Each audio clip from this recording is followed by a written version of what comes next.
It's now August of 2008 in Green Bay, and if you weren't at training camp that year, I'm not sure anybody can articulate just how strange it was. Picture this: Aaron Rodgers running the #1 offense. He's trying to build chemistry with his offensive line, with his new pass catchers.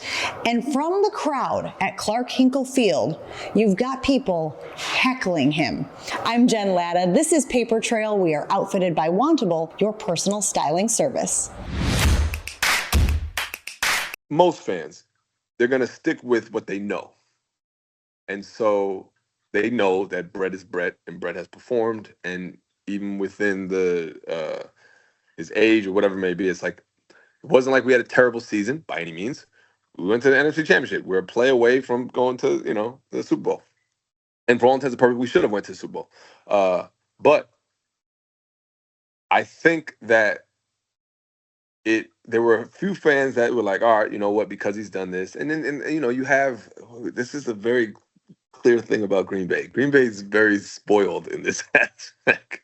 They're used to a state of winning at such a, the things they complain about. And I still talk this to this day. It's like, you talk about first world issues. It's like, they're like silver spoon issues that Green Bay complains about because they're so used to having decades worth of winning quarterbacks. The last 40 years, they've really not had an issue with there being a quarterback. That you don't see that in any. I don't think there's any other organization that has been like that. And I do remember, having that kind of the same way that you saw with the Jordan Aaron thing, and it's kind of like how history repeats itself. But it was one of the more bizarre scenes in all of sports. Aaron Rodgers dropping back, getting ready to throw downfield, and hearing, "You suck. We want Brett back. Bring Brett back." Now, to Rodgers' credit, he did a great job of blocking out the noise, but other players on the field that summer definitely heard what the crowd was saying.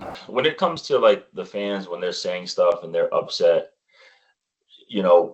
us NFL players, most of us are kind of tune it out. You're just in there playing. You don't really hear much, but you can definitely feel the vibe of them not truly having Aaron's support, because the deal what came across was as if they forced Brett out of there, and so when the fans had that idea of that, the front office pretty much forced Brett out, then they're like, damn, like, what the hell? Like, what are we doing here? I didn't think it was going to really go anywhere with it with the fans. Like, I thought that, they're just like, they're put in a position and now they're just like kind of reactionary to what's happening. I did think that no matter who they get, they're going to support. Now, a lot of us knew already the player. We knew Aaron was a dog. So that's why a lot of us weren't really tripping over with that fans, where it was like, you guys just haven't seen what we've seen. You're telling a legend that he can't be here anymore. So that was kind of what they felt. And so it was hard for them to truly just switch gears, especially now, you walk around, you see the restaurant, you see Brett Favre's, Brett Favre way, you see the barn with the 4 on it, so it's everything in that place has been Favre since 92. We're in 2008, so that's a long time to have something like that there. But I'm jumping the gun. I just remember like just going to that training camp and just us going to work. McCarthy did a good job of just going to work. I would say the front office did a good job of keeping all of that drama out of the locker room. So anything that happened with Favre in the front office stayed with Favre in the front office. You never saw the locker room like split. Like, oh, this side wants Favre, this side wants Aaron. It's like, we still have a season to play. A lot of players said they actually respected how Aaron handled that adversity so early in his time as the starting quarterback in Green Bay. And to be fair, he didn't deserve any of that ire of the fans. The fans were upset with the franchise and with Brett and them having this messy divorce that was now playing out through the summer. It was mishandled on both sides by the organization and by Brett. I think Aaron did a phenomenal job in handling it.